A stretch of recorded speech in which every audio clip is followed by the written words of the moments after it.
Hey people, how's it going? Welcome to another video. Welcome to a response video. So there's a bro floating around the YouTubes at the moment who is very quickly making a name for himself and slowly climbing the sub ladder. His name is, where are we? We are Mattox Deep Shadows, and he put out a video a little while ago, about 2 weeks ago, celebrating 666 subs, and he's gone out and done a video where you show 6 albums from 6 different bands from 6 different parts of the world. So that's exciting in itself.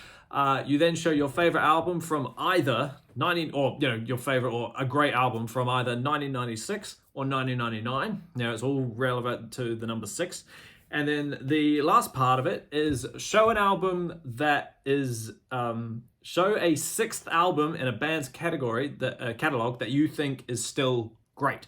So there's a fair bit to talk about, you could say. We'll try not to dabble on too long, but yeah, this is my response to Mattox Deep Shadows. So let's just get straight into it with 6 bands with 6 different albums from 6 different parts of the world. And we're going to start with home, obviously. We're going to start with New Zealand. And no, it's not my self-titled debut album. However, you should go listen to that anyway. No, we're talking about, how do you describe this? I say local, they're from New Zealand, and they're actually from where I'm from as well, my area, my town. And I'm talking about Imperial Slave's debut album, Imperial Slave. That's right, it's self-titled. These guys are very quickly, in New Zealand at least, making a massive name for themselves. Any major act, like any major metal act that announces they're coming to the country, you can guarantee that these guys are going to jump on board and be their opener. I think either the weekend that we're about to have, I think down in Christchurch, I could be wrong, they're opening for Suffocation, and that's exciting. They're in October going to travel to Japan to open for Nile. So they do international shows as well. They've been to they went to Europe and did a bit of a European tour with Flesh God Apocalypse about 2 years ago, I think, maybe a year ago. That was awesome. So yeah, these guys are I call them, you could call it, it's like melodic death metal, really. This album in particular, they do have a second album out called Still at Large, and I haven't actually bought that one yet. I have yet to go to the shop to actually physically pick it up, but I will, don't worry. This is more straight, you could say, yeah, melodic death metal, you know. It's all, this came out in when did this come out? This came out in 2021, so this is now, what, 3 years old, and it still slaps today. If you like aggressive thrash and if you like, you know, aggressive death metal, then this should really be right up your alley. The opening song, Freedom Dies, is actually probably one of my favorites. It's awesome. It's so aggressive. Everything about this album is aggressive. It's literally 40 minutes of just thrashy, deathy onslaught metal. It's amazing. The title track, you could say, Imperial Slaves, you know, that one's awesome. Confirm or Deny, that one's really aggressive and heavy too. Black Mass, oh, that's great. Angor to More, that's awesome. Dark Crimes is great. End of Empires. Honestly, it's a fast, really quick, punch you in the face type album. And if you're unfamiliar with them, I highly recommend you go listen to them. But yeah, go listen to this one as well as their second album, which came out in December. So yeah, that's Imperial Slave from New Zealand. Now, if you're talking about a bunch of stuff from all over the world, I've purposely avoided America just for fun, really. So with a lot of different European countries, I listen to a lot of European music. Most of it is dark, heavy black metal. So obviously we'll go to the kings of black metal. We'll go to Norway, Mayhem's Death Crush. How can you not talk about, you know, Norway black metal without mentioning these guys? It was either this or Dear Mysterious, but we all know about Dear Mysterious. So let's get into what came before. This is their little aggressive EP, Death Crush. This came out in 1980, I want to say 87, I'm pretty sure. Does it tell me? Yep, right there, March 87. And March, that was when it was recorded. So this came out in August, I'm pretty sure. But anyway, this is a no, it's not 5. That's pure.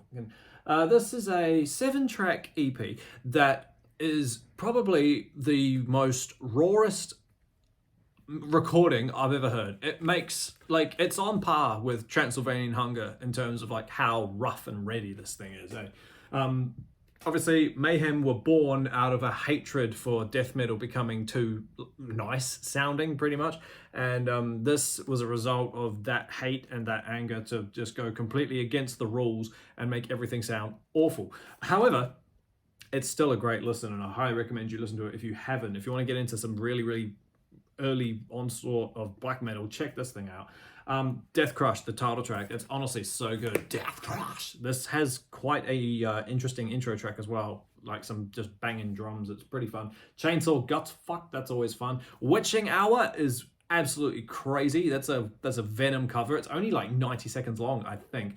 Necrolust is mean. That one's awesome as well. It's such a good song. And then Pure fucking Armageddon, that one's great too. So yeah, if you've listened to any kind of black metal, you're probably already familiar with this. But if you're not, please go listen to it. That's Mayhem Death Crush from Norway. Changing it up a bit, going into Sweden. You think we'd stay on the black metal train, but not quite, at least not for this album. I've got Yngwie J. Malmsteen's Eclipse. I tried to bring out some albums that I don't normally talk about. I don't have the biggest vinyl collection, so it's very easy for me to talk about the same album, so it's nice to have an opportunity to talk about something that I don't normally pick up. This is a second-hand Yngwie Malmsteen record. Like, this is very old and very flimsy. It's great, though. A mate gave this to me for my birthday. This is probably, now that I think about it, this is probably one of the first albums I ever owned. It was a gift, and it was just in the shop, and it was, you know, it's metal. So I was like, here you go. And I was like, mean. And to be honest, it ain't a terrible record. It's Yngwie, right? So we all know what that means. It's full of guitar shred fest, you know, but there's nothing. Oh, no, that's not true. I was about to say, there's nothing on here that's, like, iconic, but that's not true. Yeah, Rising Force and all that, and Trilogy and whatnot are awesome, but there's some really, really interesting stuff on here. Like, well, I mean, if you take away the guitar solos, the songs themselves are still good. Making Love, it's very catchy, and it's very, what's the word? I don't know. Synthy produced, you could say. You know, it's heavily keyboarded driven.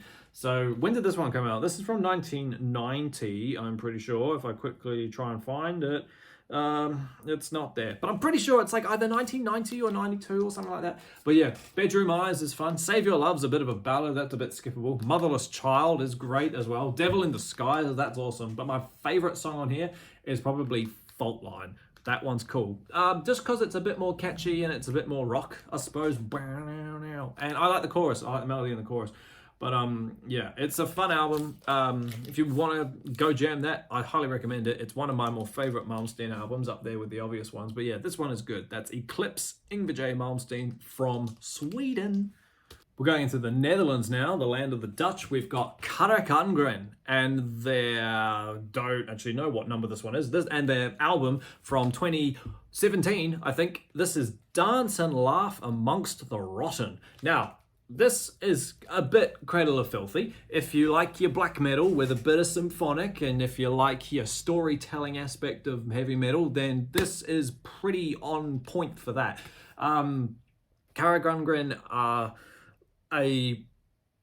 it's like, well, it's not fantasy storytelling. It's like old lore and old legends, folk legends from Dutchland way back when. And when I say Dutchland, I mean Netherlands. I don't mean Deutschland as in Germany. But anyway, this album tells the story of a girl playing with an Ouija board, and then a spirit comes out and they can't get it away. Real typical horror movie type stuff. But aside from that, it's an incredible album. If you're a fan of Cradle of Filth, you'll probably really like this stuff. Like, the vocals are kind of the same, not as high pitched in terms of like what Danny Filth can do, but it's still, and it might be a bit, it's just as audible vocally. You know, you can listen to the words and hear what they're saying. It's not like it's death metal sounding, but it's got a creepy opening, you know, like any great concept album does. Charlie, the second song, is about the girl playing with the board. Charlie is the devil, the demon that comes out to play with. Blood Queen is great. Charles Francis Coughlin, that one's a fun one. That's a bit of an epic one. Song for the Dead is a kind of an epic one. In de Naam van de Devil, which I'm assuming is foreign for In the Name of the Devil. You know, that one's great too. The Possession Process, 3 times Thunderstrikes, a great way to close the album. I enjoy this one because this one came out on my birthday on June 16, 2017, I'm pretty sure. And if you listen to the lyrics of the last song, it gives you, there's a lyric where it says like, it pretty much tells you, oh, because you bought the album, whether it's on vinyl or CD or whatever, as soon as you opened the album, it released the demon that they're singing about, Charlie. So I was like, you know what? As dumb as that is, that's metal. So yeah, these guys sing all sorts about fairy tales and scary stuff like that. So I do recommend you check out some of their other stuff too. But this one is great. That's Dance and Laugh Amongst the Rotten, Karakangren from the Netherlands. And then we go over to Finland and we talk about an album, a band that I do really like, but I don't think I talk about them a great deal. My favorite Insiferum album, Victory Songs from 2007. I love Insiferum. I love folk metal and I love war type stuff and music. So the fact that Victory Songs is my favorite Insiferum album is no surprise, really. I first heard the song Victory Songs quite early on when I was getting into Insiferum and folk metal as a whole. I heard In My Sword I Trust, which is from Unsung Heroes, and then I heard Victory Songs. I was like, good God, that's an epic 10-minute song, and I was like, that's amazing. This was my first introduction to foreign languages, like being sung in metal, and to me it was just awesome. Also, look at that album cover, bro. Just awesome stuff. That's so much fun. Just a man on a horse with the Insiferum shield that appears on every album cover. Just epic. It's honestly so fun. If you haven't listened to Victory Songs, I recommend you go do it. This album starts with Ad Victorian, which is just an orchestral opening, you know, real dramatic, real fun. Like, again, most Insiferum albums have that. Blood is the Price of Glory, fantastic. Deathbringer from the Sky, absolutely amazing with those chords and that scream, absolutely great stuff. Ati, I can skip that. One More Magic Potion, amazing. I love the ending of that. It's just so fun. Flip the Side, Wanderer, great ballad, you could say, but more powerful stuff. Raised by the Sword is a 3-minute thrash, like just onslaught of death metal, kind of. The New Dawn, good. And then the Victory Song title track comes in at the end, and it's just, it just blows everything I've just spoken about out the way. It's a fantastic album, and if you haven't heard Victory Songs, at least listen to the song and then delve into the rest of the album. That's from Finland, Insiferum's Victory Songs from 2007. And the last one we do is actually a CD, which sucks because I don't actually have it on vinyl, but I really want to. We're going over to Austria for some black and death metal. Belphegor and their awesome album Conjuring the Dead from 2014. Yep. So when I was first really getting into some scary black metal stuff and I was going down a really dark path, I typed Baphomet into YouTube to see if someone could tell me anything about them. And the Belphegor song Baphomet turned up and I was like, oh, what's that? And boom, I was hooked on Belphegor just like that. I found the title track to this album, Conjuring the Dead, and I was hooked after that, really. I was like, this is brutal, this is scary, this is just awesome. And then I went out and got the CD, amazingly enough that it was available in, oh no, this is from Australia. I bought it on holiday, that's right. And after that I was just like, yeah, I've played this album so much, it's a bit beaten up. This is a digipack thing and it comes with a DVD of some stuff. But aside from all that, Conjuring the Dead is probably my favorite Belphegor album. I've seen a lot of people put this, like, if they rank them, I've seen this goes in like the bottom half, and I'm like, you reckon? Nah, Conjuring the Dead is awesome. Black Wing Torment is awesome. Legions of Destruction is evil. Flesh, Bones, and Blood, though, that's an evil song, man. It's got that Jaws like dun dun dun dun dun dun riff, and it's just evil. It's so much fun. Lucifer Take Her with the bitch screaming her head off in that. That sounds like she's getting murdered. And I actually skipped over the opener. Gas Mask Terror, that one's evil as well. That's a great riff as well. Honestly, it's an evil album, it's an evil band, but God, they're good. Blackened death metal. That's kind of what they're leaning into, you know, in the later half of their career. Earlier stuff, they were just straight, you know, scary black metal, and then they got a bit more aggressive with your blackened death stuff. But yeah, it's a fantastic album. That is Belphegor's Conjuring the Dead from Austria. Awesome, so that's my 6 bands from 6 different parts of the world. Now we're going to talk about my album from 1996/1999. I have gone for the year 1996, and one of my all-time favorite albums that I've recently discovered, you could say, over maybe about a year now, is Typo Negative's October Rust. This is my favorite Typo album. I play this quite often, which is amazing considering how old it is. I've always got it, it's saved on Spotify, so I don't have to, you know, search for it, but it's a fantastic album. When I ranked Typo, I found it hard. Well, I didn't find it hard, but once I played this album, I had to remember to keep going, that there's more after this, and I was like, righto. And a good thing as well, because every Typo album is a great album. If you haven't listened to Typo Negative, I highly recommend you get into it. There's so much good stuff out there. But October Rust for me is my favorite one because it's how do you describe it? They're not punk. There's no hardcore in this album, I'm pretty sure, at the top of my head. You know, it's definitely wallowing in that whole gothic doom vampire goth thing that they have going on, and they do it amazingly on this album, I think. What else I like about this album, this is this little weird thing that they do on this album where they have like this weird funky, you know, static intro or whatever it is, and then they cut that off and they actually just speak to you. They say, hey man, thanks for picking up a copy of our latest album, October Rust, which I've never ever heard before. Sure, you read it on the back or you open the book and it says, you know, so and so likes to thank you for buying the album, but to hear them physically say it to you was like, bro, no worries, happy to do it. But then after that little snippet, you go to Love You to Death. And if you're a Typo fan, you know how amazing that song is. Just that vocal melody through that is just awesome. But everything else on here is awesome. Be My Druidess is a fun one. The Green Man, that's a great song too. Red Water, Christmas Morning, that's quite fun, you can't lie. Die With Me is fun. Burnt Flowers Fallen, Cinnamon Girl, I'm pretty sure, is it Neil Young? Neil Diamond? One or the other, sorry. That's a great song too. Haunted though, Haunted on side 4, that's awesome. That bit in the middle, you know what I'm talking about. Oh, so good. But yeah, it's a great album. And like I said before, if you haven't delved into Typo, if you like gothic slow stuff, go for this album. But they've only got 7 albums, so I highly recommend you listen to all of them. But yeah, that's my favorite album from '96, Typo Negative's October Rust.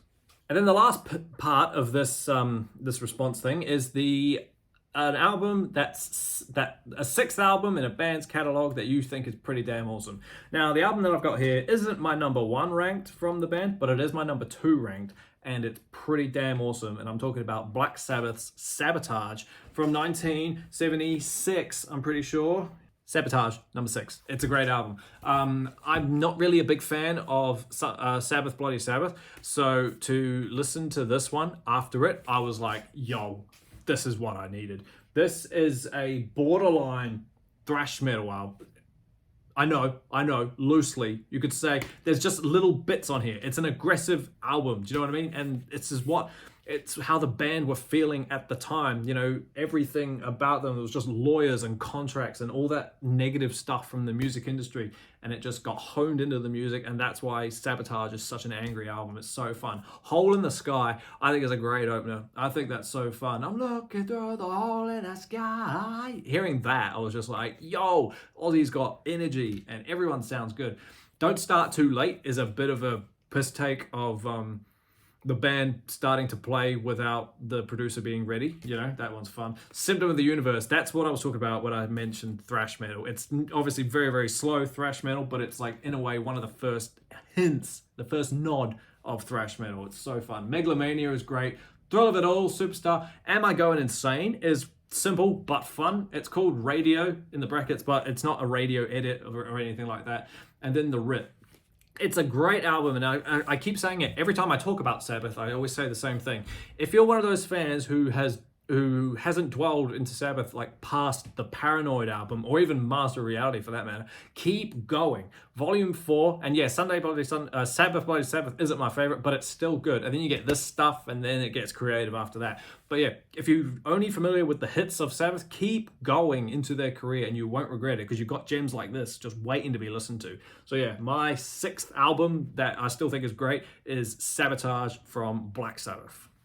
Sweet as, bro. There's my little response thing to your little 666 victory, you could say. I just had a look at your channel now, and I realized that you're on 750 already. So 2 weeks later, and you've already pretty much gained nearly 100 more. So I reckon, what day is it? It's April 19. I reckon you'll be on 1,000 before you know it. And I can't wait to see what you do when you reach 1,000. Honestly, your channel is a great time. It's a great laugh. The fact that you're Australian as well just makes it awesome, because you're just that little bit closer to home rather than watching all these British and American people. So it's cool to just see someone have so much passion for metal and such underground stuff as well. All your black metal stuff, it's just amazing. So yeah, one day, hopefully my collection is half the size of yours. But hey, hang in there. It's a lot of vinyls are very expensive in this part of the world, so we'll see how we get on. But yeah, congratulations on your 666, and like I said, you're on 750 now, so congratulations for that little milestone too.